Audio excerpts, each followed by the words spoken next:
B20 menjadi salah satu forum utama dalam penyelenggaraan presidensi G20 Indonesia di tahun ini.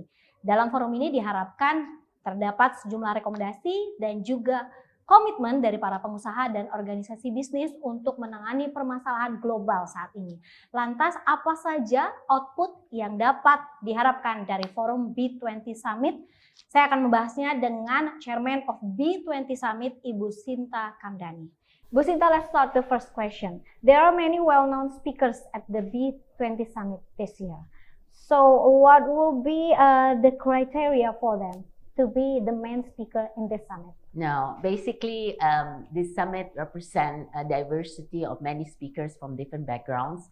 Of course, they are well-known global leaders, whether that's government or business or even from civil society. So, actually, this is a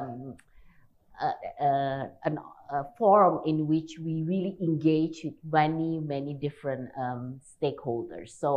So even though this is a business forum, we've seen the perspective from many people from different backgrounds. So if you said criteria, is more that people who can share their perspectives on the main issues that actually B20 is presenting.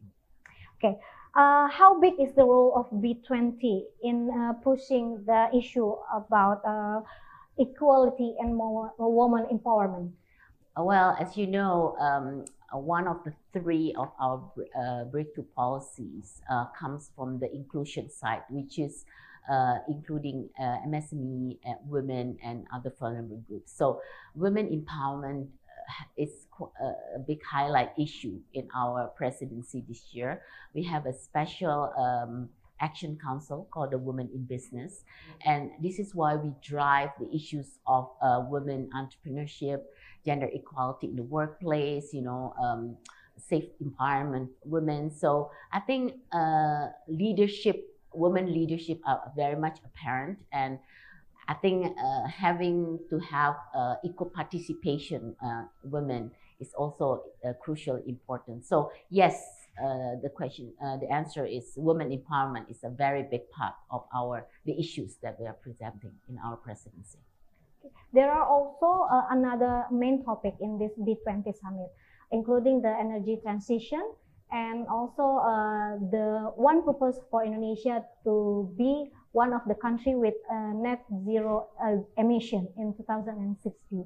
So how the B20 summit will be part of that focus for Indonesia? As you know, the three aspects that the G20 is focusing are on the global health architecture, the second is on the digital transformation, and the third is the energy transition.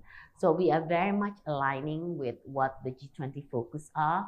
And I think on the energy transition specifically, we are coming out with policy recommendation that's related to not just energy transition, but also just an affordable transition. We have a task force called the Energy Sustainable and Climate. We have another task force called Finance and Infrastructure. And these issues are presented there, including we discuss about innovative financing, climate financing, and blended finance. So I think energy transition is definitely also one on the forefront of our discussion in the B20.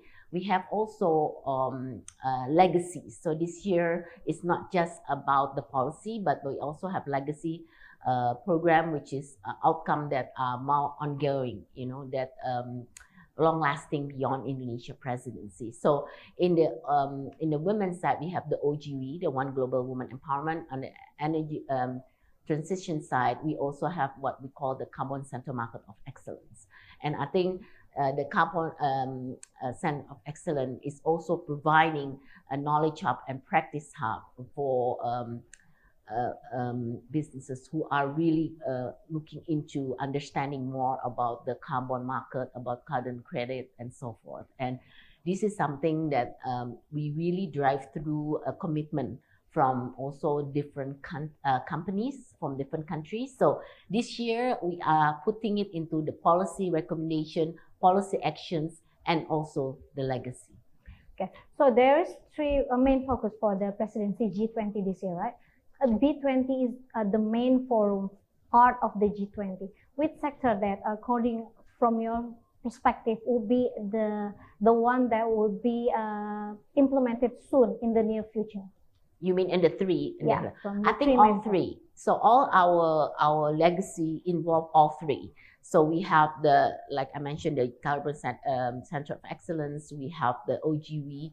We also have the Wiki program for the MSME, but we also have the one-shot program for healthcare. So actually, all three issues are prioritized in our presidency this year.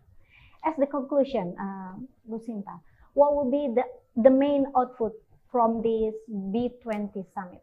The main output on the process in the past has always been the policy recommendation. So it's a process where the task forces there and have outcome in terms of the policy that we submitted to our G20 government.